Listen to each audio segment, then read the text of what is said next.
शांति। इस 2000 के व्यक्त बाप दादा के रिवाइज 1187 के वाक्यों में प्यारे बाप दादा ने कहा, ऊपर का मुख्य सार है, निरंतर सेवाधारी बनने का साधन 4 प्रकार की सेवाएं। अब 4 प्रकार की सेवाएं बाबा ने कहा, सारे दिन में भिन्न भिन्न प्रकार से सेवा कर सकते हो। इसमें एक है स्व की सेवा, अर्थात स्व के ऊपर संपन्न और संपूर्ण बनने का अटेंशन रखना। इस पढ़ाई के जो मुख्य सब्जेक्ट हैं उन सब में अपने को पास विथ ऑनर बनाना है। इसमें ज्ञान स्वरूप, याद स्वरूप और धारणा स्वरूप में संपन्न बनना है। यह स्व सेवा सदा बुद्धि में रहे। यह स्व सेवा स्वतः ही आपके संपन्न स्वरूप द्वारा सेवा कराती रहती है, लेकिन विधि है अटेंशन और चेकिंग। स्व की चेकिंग करनी है, दूसरों की नहीं करनी है। दूसरी है विश्व सेवा, जो भिन्न भिन्न साधनों द्वारा भिन्न भिन्न विधि से वाणी द्वारा व संपर्क द्वारा करते हो, यह तो अच्छी तरह से जानते। तीसरी है यज्ञ सेवा, जो तन मन धन द्वारा कर रहे हैं। चौथी है सेवा, अपनी शुभ भावना, श्रेष्ठ कामना, श्रेष्ठ वृत्ति और श्रेष्ठ वाइब्रेशन द्वारा किसी भी स्थान पर रहते हुए अनेक आत्माओं की सेवा कर सकते हो।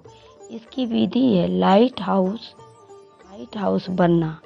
लाइट हाउस एक ही स्थान पर स्थित होते हो दूर दूर की सेवा करते हैं। आप सभी एक स्थान पर होते अनेकों की सेवा अर्थ निमित्त बन सकते हो। तो शक्तियों का खजाना जमा है तो सहज कर सकते हैं। इसमें स्थूल साधन व चांस व समय की प्रॉब्लम नहीं है, सिर्फ लाइट हाउस से संपन्न बनने की आवश्यकता है। सदा मन बुद्धि व्यर्थ सोचने से मुक्त होना चाहिए। मनमनाभव के मंत्र का सहज स्वरूप होना चाहिए। यह चारों प्रकार की सेवा निरंतर सेवाधारी ही बना सकती है। चारों ही सेवाओं में से एक समय कोई न कोई सेवा करते रहो तो सहज ही निरंतर सेवाधारी बन जाएंगे और निरंतर सेवा पर उपस्थित होने के कारण सदा ही बिजी रहने के कारण सहज ही मायाजीत सतजीत भी बन जाएंगे। फिर बाबा ने कहा 24 घंटा सेवाधारी बनना है।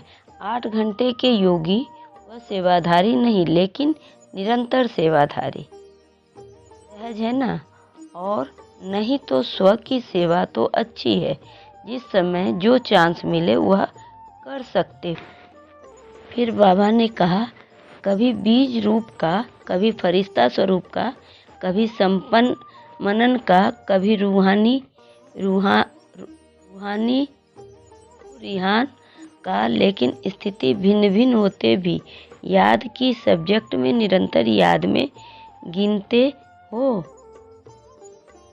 ऐसे यह भिन्न भिन्न सेवा का रूप हो, लेकिन सेवा के बिना जीवन नहीं। श्वासों सांस और श्वासों सांस सेवा हो, इसको कहते हैं बैलेंस। इसलिए हमारी दादी जान की कहती थी सांसों सांस बाबा की याद में अपना जीवन सफल करना है। ब्राह्मण जीवन में महान युग में बाप दादा के अधिकारी बन फिर भी मेहनत करनी पड़े, सदा युद्ध की स्थिति में ही जीवन बिताएं, यह बच्चों के मेहनत की जीवन बाप दादा देखी नहीं जाती है। इसलिए निरंतर योगी, निरंतर सेवाधारी बनो। बाबा ने कहा, पुराने बच्चों की आश पूरी हो गई ना। पानी की सेवा करने वाले सेवाधारी बच्चों को प्रिंस शाबाश, जो अनेक बच्चों की आशाओं को पूर्ण करने में रात दिन सहयोगी हैं।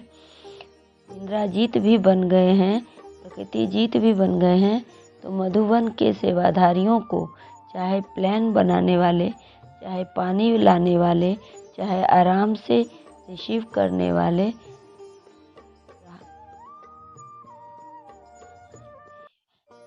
खाने वाले, भोजन समय पर तैयार करने वाले, जो भी भिन्न भिन्न सेवा के निमित्त हैं, उन सबको। फिर बाबा ने कहा लास्ट में, सर्व निरंतर योगी, निरंतर सेवाधारी श्रेष्ठ आत्माओं को सदा त्रिकालदर्शी बन, सफलता के अधिकार को अनुभव करने वाले, सदा प्रसन्न चित्त संतुष्ट श्रेष्ठ आत्माओं को हर सेकंड की ब्लेसिंग के अनुभव करने वाले बच्चों को विधाता बरदाता बाप दादा का याद प्यार और नमस्ते। फिर लास्ट में फिर बाबा ने कहा, इतने माला माल बन गए और जो को भी बांट सकते हो, अपने लिए भी जमा किया और दूसरों को भी देने वाले दाता बनो। सदा ही चेक करो, सारे दिन में पुण्य बनने पुण्य का कार्य किया, सिर्फ अपने लिए खाया पिया मौज किया।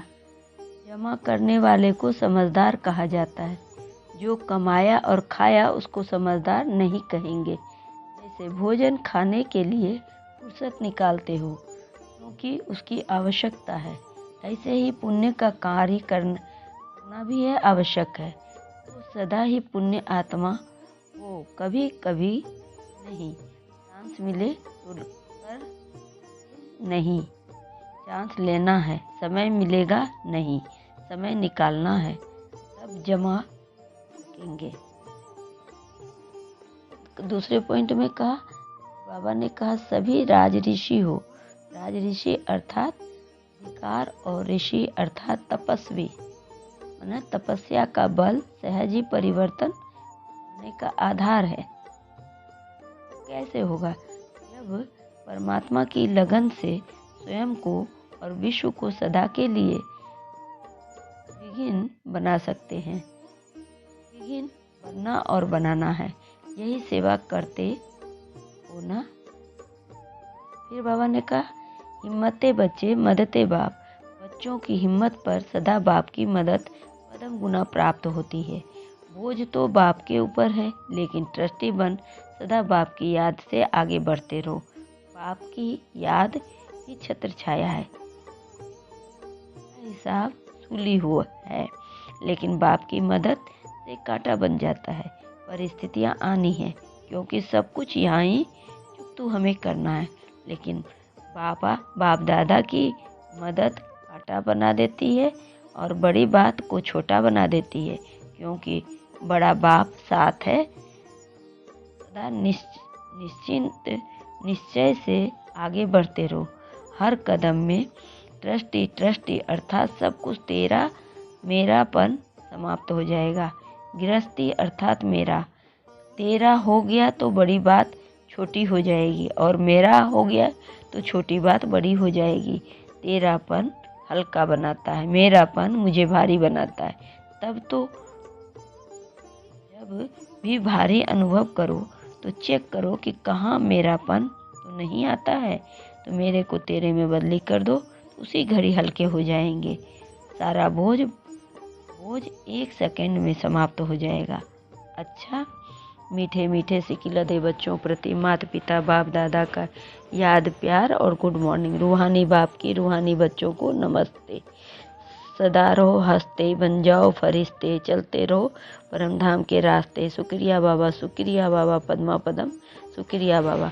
वरदान में बाबा ने कहा, संतुष्टता की विशेषता व श्रेष्ठता द्वारा सर्व के इष्ट बनने वाले वरदानी मूर्त भव। संतुष्टता की विशेषता व वरदान श्रेष्ठता द्वारा सर्व के इष्ट बनने वाले वरदानी मूर्त भव। स्पष्टीकरण, जो सदा स्वयं से और सर्व से संतुष्ट रहते हैं वही अनेक आत्माओं के इष्ट और अष्ट देवता बन सकते हैं। सबसे बड़े से बड़ा गुण कहो, दान कहो या विशेषता व श्रेष्ठता कहो, वह संतुष्टता ही है।